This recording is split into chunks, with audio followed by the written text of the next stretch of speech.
Asbestos. We've all heard a lot about it, but what exactly is asbestos? Asbestos is a mineral with some unusual characteristics.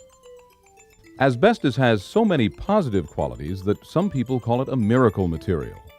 It is fireproof, heat-resistant, lightweight, resistant to most chemicals, bacteria-resistant, sound-absorbing, and it doesn't conduct electricity. Products that contain asbestos can be very helpful, but they can also be very harmful. Asbestos has hidden dangers that you need to know about. While most rocks break down into tiny particles like grains of sand, asbestos breaks down into small fibers like strands of rope. These fibers can be so small that they're invisible to the human eye. In fact, you would need a very powerful microscope to see them. But even though asbestos fibers are tiny, they have the strength of steel. One of the problems in dealing with asbestos fibers is that you can't see them, taste them, or smell them. But they are there, and if the fibers enter your body, they can cause severe damage. Before the dangers of asbestos were fully known, asbestos was used throughout the building and construction industry. It was mixed into plaster and wallboard for strength and support, sprayed onto walls, ceilings, and steel girders for fireproofing, wrapped around pipes, boilers, heating ducts, and other utility systems for insulation. You can even find asbestos in floor and ceiling tiles. So if you're a member of a custodial, engineering, or maintenance staff, you need to know about the hazards of working around asbestos. In fact, the hazards of asbestos fibers are so serious that the Occupational Safety and Health Administration, OSHA, has issued a standard to train, monitor, and protect workers who could be exposed to asbestos on the job. As a part of this training, you'll learn the health effects and risks of long-term asbestos exposure, how to recognize and deal with possible asbestos hazards, and the content of your facility's asbestos management plan. One of the problems with working around asbestos is that the fibers can float in the air for long periods of time and can easily be inhaled. Asbestos fibers caught in your lungs can cause severe damage. You won't experience any immediate side effects, but this damage can lead to a disease known as asbestosis. And asbestosis can cause shortness of breath, enlargement of the heart, in extreme cases, even death. Long-term exposure to asbestos fibers can also lead to the abnormal growth of cells known as cancer. Asbestos fibers are especially hazardous to people who smoke. Cigarette smoke breaks down the lungs' defense system and leaves the lungs vulnerable to the harmful fibers.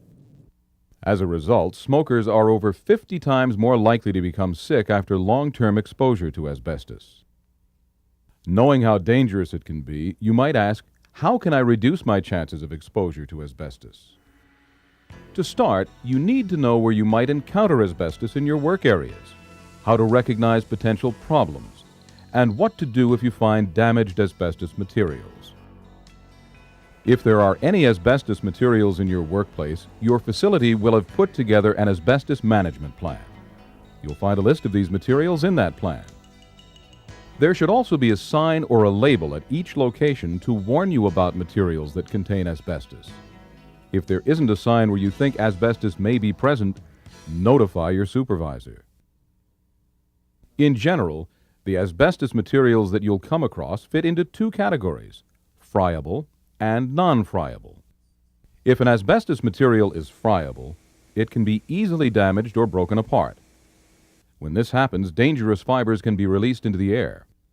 Non-friable materials can also release asbestos fibers, but they are not damaged as easily. The three most common materials that contain asbestos are thermal system insulation, floor tiles, and sprayed-on materials. Thermal system insulation is the most common type of friable asbestos material. It is often found on boilers, utility pipes, ductwork, and heating systems. Be on the lookout for possible problems with this material. Even a small tear in the insulation is a potential hazard. If you encounter damaged insulation, minimize the chance of asbestos exposure by acting immediately.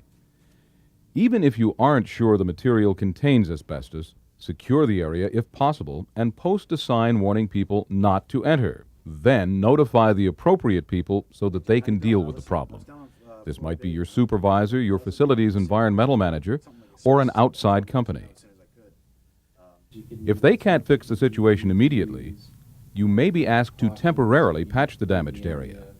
Before starting the work, put on the appropriate protective equipment, including gloves, a respirator, and disposable overalls. Then wrap the damaged material with strong plastic and secure it with duct tape. The professionals will find a more permanent solution. When they arrive, make sure to keep clear and let them do their work. But remember, never handle or remove any asbestos material unless you're authorized and properly equipped. If asbestos material needs to be removed before you can do your work, talk to your supervisor and find out who in your facility is qualified to handle it. Another place you may find asbestos is right under your feet. Floor tiles can contain asbestos. So can its mastic, the glue used to stick the tiles to the ground. Although floor tiles are a non-friable material, they can still release fibers if damaged. Look for cuts, grooves, or cracks in the material. These can all be signs of potential asbestos exposure. If you notice any damage to floor tiles, seal off the area and notify your supervisor. Because they may contain asbestos, you also don't want to grind, cut, or break apart floor tiles. This could release asbestos fibers. If you need to strip a floor's finish, use wet methods. Dampen the floor so asbestos fibers are less likely to become airborne and more likely to remain on the ground. Once the surface is adequately wet, use a low abrasion pad at speeds of less than 300 RPM for the safest cleaning. Ceiling tiles may also contain asbestos. Be careful when changing light bulbs or replacing ceiling tiles. Look for broken corners or other damaged areas. These are signs that the tile might be releasing asbestos fibers into the air. Asbestos materials can also be found sprayed on ceilings and walls. These are friable materials and must be handled with extreme caution. One of the problems with sprayed-on materials is that they can peel away from the surfaces they're applied to. The dust and debris that results could contain asbestos fibers. If you encounter this type of debris, do not sweep or shovel it while it is dry. This will cause asbestos fibers to be stirred up into the air where they can be inhaled. Report the problem to your supervisor, who will arrange to have the material cleaned up and disposed of. Depending on the job you do, you may be asked to assist in the repair or removal of asbestos at your facility. If you get involved in this type of work, make sure you use the proper protective gear. Although asbestos isn't a skin contact hazard, by wearing disposable overalls, your decontamination will be much easier. You will also need to wear a respirator fitted with special filters that will prevent you from inhaling asbestos fibers. The respirator must be the right size and shape for your face, otherwise it will not properly protect you. That's why fit testing will be necessary. If you have any gaps between your face and the mask, asbestos fibers could leak through. Once you've got a good fit, you'll be trained to clean and maintain your respirator, as well as how and when to change your filters. When cleaning up any asbestos materials, never use an ordinary vacuum. Even a shop-grade vacuum will send fibers into the air. Vacuums used for asbestos cleanup must be fitted with special HEPA filters. These high-efficiency particulate filters will prevent the release of asbestos fibers into the air. Remember to use wet methods during cleanup activities whenever necessary. Make sure the asbestos material is wet before, during, and after handling, even if you're using a HEPA vacuum. After any asbestos cleanup, you should wet wipe the area with a damp cloth. This further reduces the amount of asbestos fibers that can become airborne. When you're done, your cloth will contain asbestos fibers. Be sure to dispose of it properly. As part of the cleanup process, asbestos materials must be properly bagged and labeled. Use only official asbestos disposal bags for this purpose. When labeling a bag, use a generator label that lists the name of your facility and its address. If an asbestos disposal bag becomes torn, seal it immediately with tape. Then place the damaged bag inside a new bag and reseal it. Put a generator label on the new outer bag. And remember, asbestos is a regulated waste. You can't just put it in the trash. It must be hauled to a licensed landfill. While you're helping with cleanup activities, you might also be asked to wear an air sampling device to assist with air monitoring. This will help determine the airborne asbestos concentration in your work area and what may need to be done to protect you. To collect the air samples, an air pump will be strapped to your waist and a sampling cassette will be taped to the front of your shoulder. After you turn the cassette in, the air sample will be analyzed for asbestos content. After any work with asbestos materials, you must decontaminate yourself and your equipment. This prevents the spread of dust and debris that might contain asbestos fibers. Always use an official decontamination area. It will be equipped with a HEPA vacuum as well as a plastic drop cloth to contain any loose asbestos fibers. Never eat, drink, or smoke in these decontamination areas or any other asbestos area.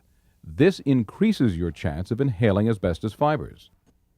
When decontaminating your clothing, never brush off dust or debris. This will send asbestos fibers into the air. Instead, use the HEPA vacuum to remove these materials from your clothing before you take it off. You'll also need to vacuum off your equipment and the asbestos disposal bags. Remember, your overalls will be contaminated with asbestos fibers and must be disposed of as a regulated waste. Seal them up in an asbestos disposal bag. Washing up after handling anything hazardous is always a good idea, and asbestos is no exception. Scrub your hands and face thoroughly with soap and water before leaving work. In fact, you should shower before leaving work if possible. If you can't, be sure to shower immediately when you get home. This way, you won't expose your family or friends to asbestos fibers. To provide an additional safeguard against asbestos exposure, you may be asked to participate in a medical surveillance program. This program will make certain that you aren't being exposed to dangerous amounts of asbestos. It will also verify that it's safe for you to wear a respirator if you ever need one.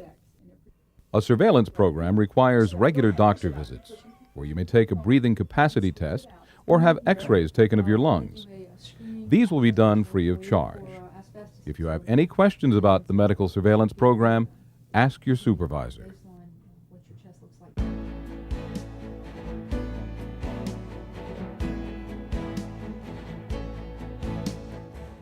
Asbestos may be a hidden danger in your workplace, but it's not hard to find ways to protect yourself. Know where asbestos materials are located. Check your facility's asbestos management plan. Inspect all asbestos locations at least twice a year. Record the results of these inspections in an asbestos logbook for future reference. Don't disturb asbestos materials unless it's absolutely necessary. Take steps to prevent contamination during cleanup activities. And always remember to decontaminate after coming into contact with any asbestos material. By being aware of the hazards associated with asbestos, you can reduce your chances of exposure and help to make your workplace a safer place.